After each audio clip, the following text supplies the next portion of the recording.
میں لے آؤں گا بھائی، وَإِنِّي عَلَيْهِ لَقَوِيٌّ أَمِينٌ، اور کہا کہ میں طاقتور بھی ہوں، لاؤں گا پورے، اور امین بھی، اس میں سے چوری بھی نہیں کروں گا، کیونکہ اتنے قیمتی ہیرے جواہرات جڑے ہوئے ہیں. کسی کو آپ بھیج دیا آپ نے دائیں بائیں، آپ کسی کو بڑی رقم کے لیے یا کوئی گفٹ کے لیے بھیجو تو دائیں بائیں بھی چرا لیتا ہے. وہ کہا میں بہت تمیز سے پورا تخت لا کے رکھ دوں. تو اللہ کہتے ہیں ایک تھے جن کے پاس کتاب کا علم تھا، انہوں نے کہا آپ کی پلک جھپکنے سے پہلے حاضر. یہ اللہ کی طرف سے ولی کے دل میں الہام ہوتا ہے کہ آپ یہ اشارہ کر دیں میں یہ کام کر لوں گا. اور یہ الہام بھی بعض دفعہ اس ولی کے لیے حجت ہوتا ہے.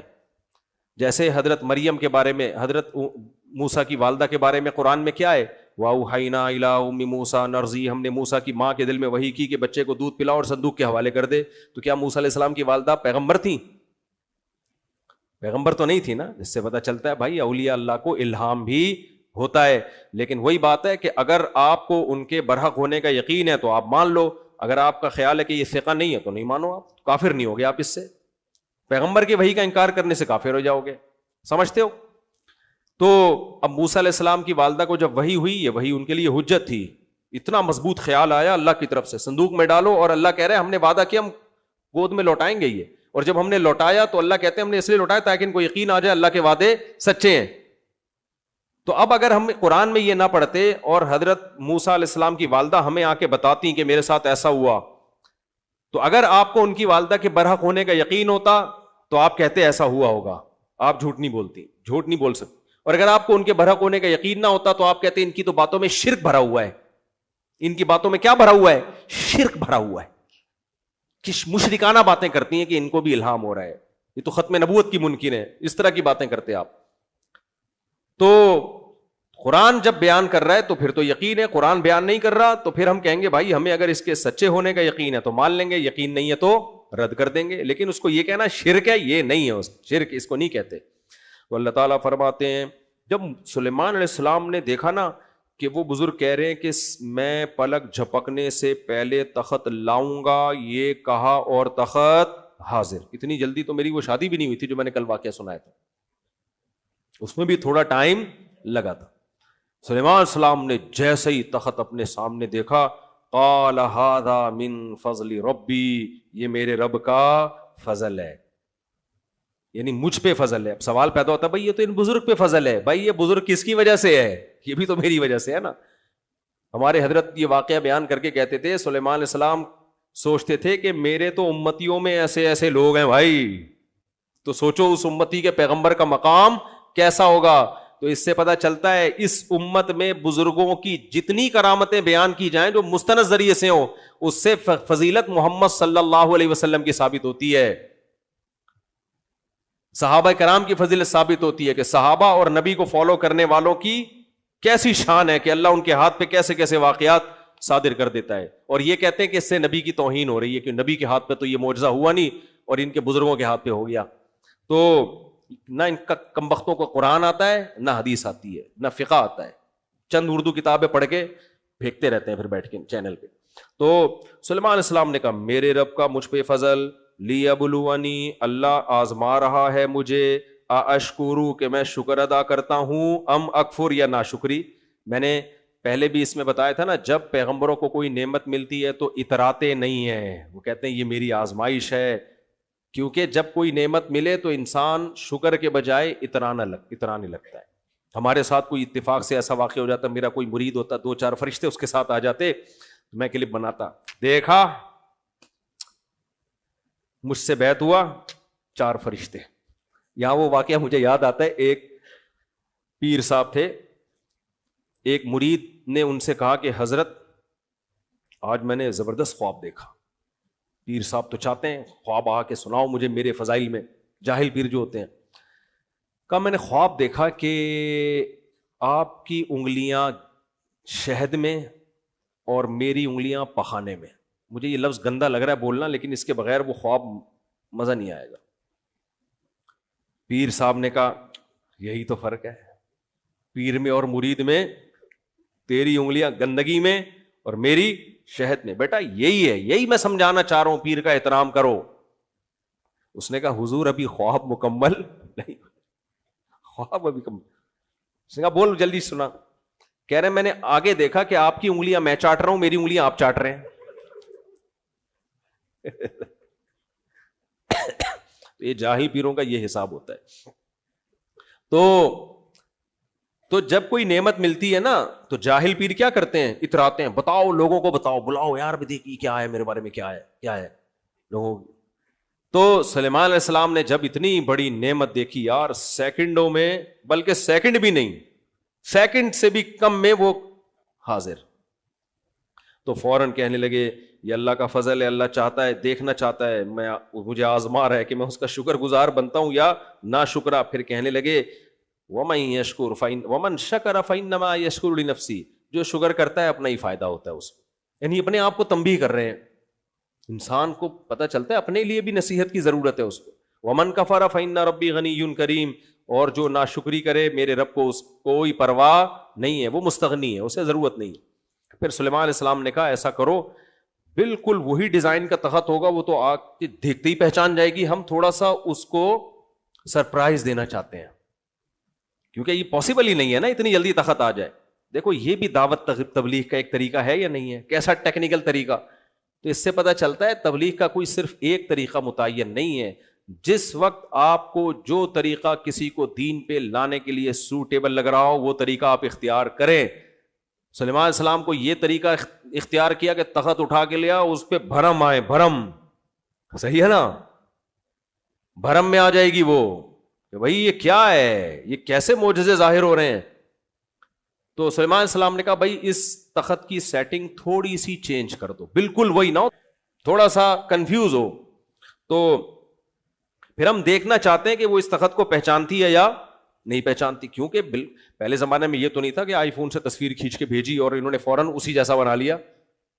کوئی بندہ پہلے وہاں سے چلے گا، اس کا ڈیزائن بتائے گا، ایسا ڈیزائن ہے، اتنے انچ تخت چوڑا لمبا، اور اس میں یہ ہیرے جواہرات اور یہ یاقوت اور مرجان اس ڈیزائن میں. ایسے کاپی کرنا ناممکن تھا اسی اسٹائل کا. تو اس لیے تھوڑے سے نٹ بولٹ جو ہے نا تخت کے دائیں بائیں کروا دی. فلما جاءت، ملکہ سبا جب آئی، قیل اہکذا عرشک، اس سے کہا گیا تمہارا تخت اسی طرح کا ہے. قالت کانہ ہو، کنفیوز ہو گئی، یعنی مجھے لگ رہا ہے یہ بالکل وہی ہے. لیکن اب ظاہر ہے وہ ہو بھی نہیں سکتا کہ اتنی جلدی کہاں سے آ گیا، ہم سے پہلے تخت کیسے پہنچ گیا. لیکن یہ معجزے آج ہمارے یہاں ہو رہے ہیں. دلہن سے پہلے جہیز پہنچ جاتا ہے. داماد ایسے بغیرت مارکیٹ میں آ رہے ہیں، کہہ رہے ہیں دلہن بعد میں بھیجنا، جہیز پہلے. انہوں نے بھی جنات رکھے ہوئے ہوتے ہیں جو پہلے سے جہیز اٹھا کے لے آتے. اچھا خیر. فلما جاءت قیل اہکذا عرشک، کیا تمہارا تخت بھی اس طرح؟ اس نے کہا ایسے ہی لگ رہا ہے. وَأُوتِينَا الْعِلْمَ مِنْ قَبْلِهَا، اور کہنے لگی ہمیں پہلے سے آپ کے بارے میں معلومات تھیں کہ آپ کے پاس بڑی ترقی ہے، تو اسی ٹائپ کا کچھ بنایا ہے بھائی، آپ نے بنا سکتے ہو آپ.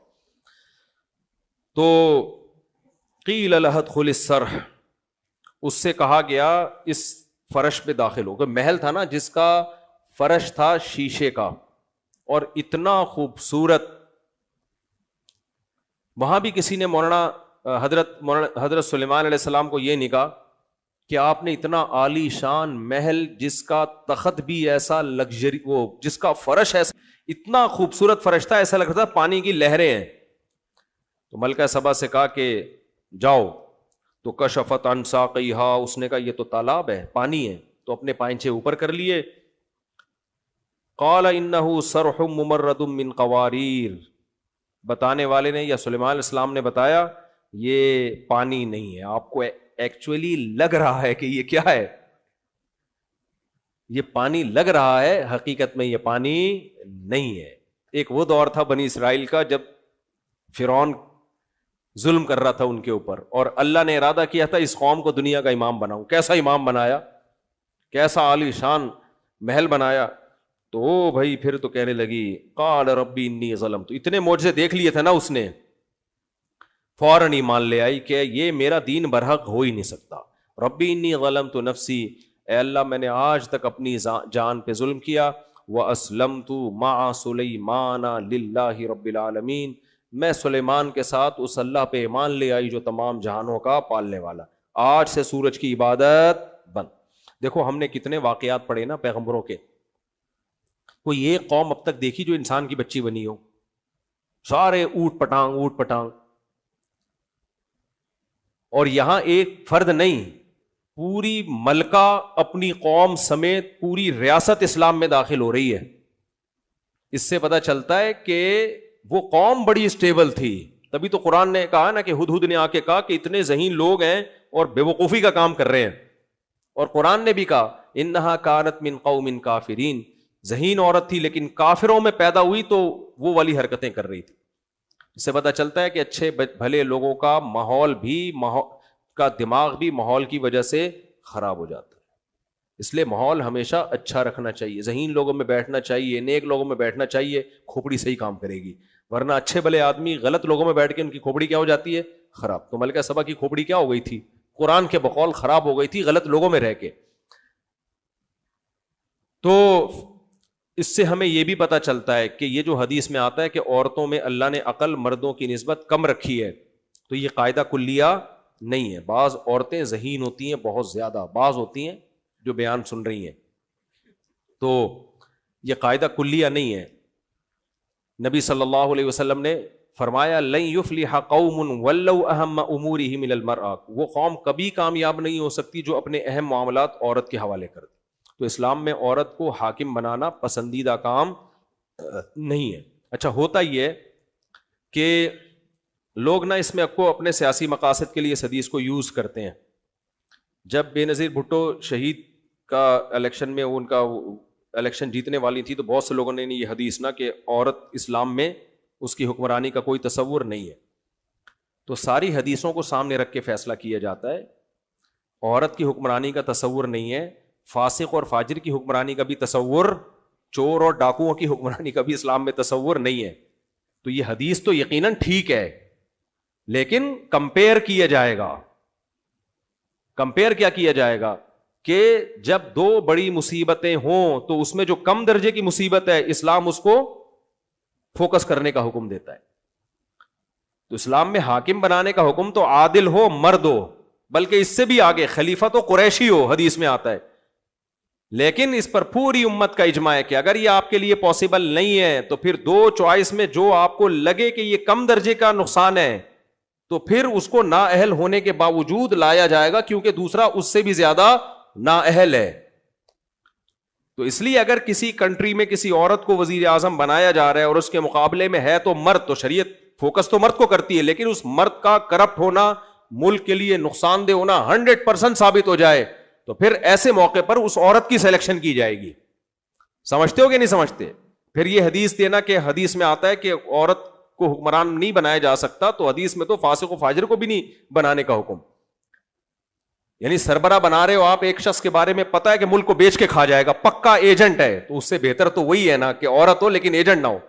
یا تو کوئی تیسری چوائس ہو نا تو پھر اس کی طرف جایا جائے گا, لیکن جب تیسری کوئی چوائس نہیں ہے, دو میں سے ایک کا انتخاب کرنا ہے, تو پھر شرعن یہ بھی جائز ہے. اب میں یہ نہیں کہہ رہا بے نظیر بھٹو شہید کو ووٹ دینا چاہیے تھا کہ نہیں دینا چاہیے تھا, وہ تو ایک سیاسی بحث ہے.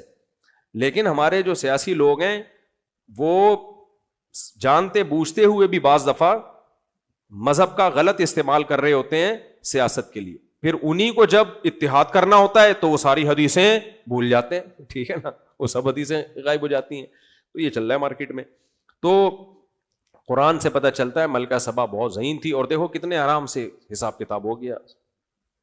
سلیمان علیہ السلام کی دعوت قبول کر لی, اس کی ریاست بھی باقی رہی, اس کی حکومت بھی باقی. ہو سکتا ہے سلیمان علیہ السلام نے اس کی ریاست کو اپنا ایک صوبہ بنا لیا ہو کہ بھئی اب یہ آپ کا کنٹری ہمارے کنٹری کا ایک صوبہ ہے. تو ہم بلا وجہ کی حق کی مخالفت میں آ کے نقصان کرتے ہیں, اور اس نے تحقیق کی. اسی وجہ سے حدیث سے بھی یہ بات ثابت ہے, قرآن سے بھی یہ بات ثابت ہے کہ جب اسلام کی دعوت دنیا میں پھیلے تو غیر مسلم پر خود لازم ہے کہ وہ تحقیق کرے. اگر وہ تحقیق کیے بغیر مر جاتا ہے تو قیامت کے دن اس سے سوال ہوگا. یہ اس کی ذمہ ہے کہ تحقیق کرے کہ محمد صلی اللہ علیہ وسلم سچے نبی تھے یا نہیں تھے. تو ملکہ سبا نے تحقیق کی کہ نہیں کی سلیمان علیہ السلام کے بارے میں؟ آج گلا بہت زیادہ خراب ہے, مجھ سے بولا نہیں جا رہا, آج یہیں مختصری کرتے ہیں, بس ہم ختم کرتے ہیں. تو باقی لوگ اس میں ایک سوال پوچھتے ہیں کہ ملکہ سبا کی سلیمان علیہ السلام سے شادی ہوئی تھی کہ نہیں ہوئی تھی؟ سلیمان علیہ السلام کی 100 بیویاں تھیں حدیث صحیح بخاری کی حدیث کے مطابق. ان میں ایک آدھ ملکہ سبا بھی ہو تو ہمیں کوئی اعتراض نہیں. اور ویسے بھی ملکاؤں کے لیے ان کے جوڑ کے رشتے بادشاہوں ہی کے ہوتے ہیں. ایسا تو ہو نہیں سکتا کوئی ملکہ ہو اور میٹرک پاس سے اس کی شادی کرا دی. تو اس پہلے زمانے میں اس کا بڑا خیال کیا جاتا تھا کہ عورت کا نکاح اس کے کفو میں ہو، جوڑ میں، عورت اپنے سے کمتر میں نہ جائے. تو ملکہ سبا سے کمتر تو کوئی تھا نہیں، ملکہ سبا کے لیے حضرت سلیمان علیہ السلام سے بہتر تو کوئی تھا نہیں. اور یہ صحابہ کی بھی سنت ہے. جب ایران فتح ہوا نا تو وہاں سے شہزادیاں قید ہو کے آئیں، تو حضرت عمر نے کہا ان کو باندی نہیں بنایا جائے گا، بادشاہ کی بیٹیاں ہیں. یہ مسلمان اس کا شروع سے خیال کرتے رہے ہیں کہ عزت دار کو عزت دو. حدیث میں آتا ہے انزل الناس منازلہم، لوگوں سے ان کے جو مرتبہ ہے نا اس کے حساب سے تمہارا بیہیویئر ان کے ساتھ ہونا چاہیے. تو صحابہ اور خود نبی نے بھی اس پر عمل کیا ہے. حضرت صفیہ جنگ میں قید ہو کر آئیں تو کسی نے کہا ہارون علیہ السلام کی اولاد میں ہے، سردار کی بیٹی ہیں، ان کا باندی بننا مناسب نہیں ہے، تو ان کو آزاد کروایا گیا. پھر نبی نے ان سے نکاح کیا ہے، وہ امہات المومنین میں بنی ہے وہ.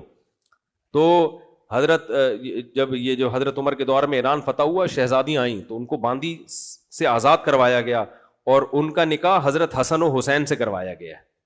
سمجھتے ہیں حضرت عمر نے کیا فرمایا کہ شہزادیاں ہیں، ان کے نکاح بھی کس سے ہوں گے؟ شہزادوں سے ہوں گے. تو یہاں بھی ایسا ہی ہے کہ ملکہ تھی تو کس سے ہونا چاہیے نکاح؟